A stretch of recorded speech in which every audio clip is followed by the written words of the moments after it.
China's commitment to openness has long been a defining characteristic of its economic development. Even as global protectionist tendencies rise, China continues to champion economic globalization, ensuring that globalization remains a force for shared prosperity rather than division.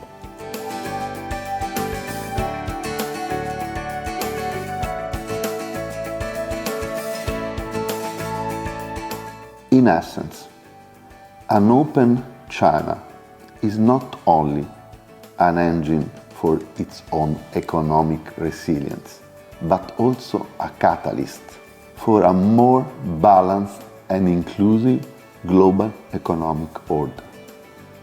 By strengthening international cooperation, fostering innovation, and driving sustainable development, China open door policy benefits not just itself, but the entire world.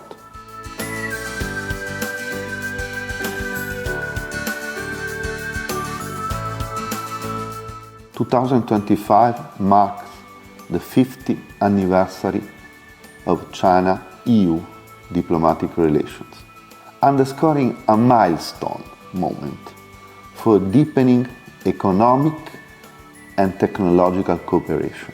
This anniversary presents a great opportunity to reinforce trade, investment, and innovation partnership, ensuring that China's openness translates into shared benefit for both sides and the broader global economy.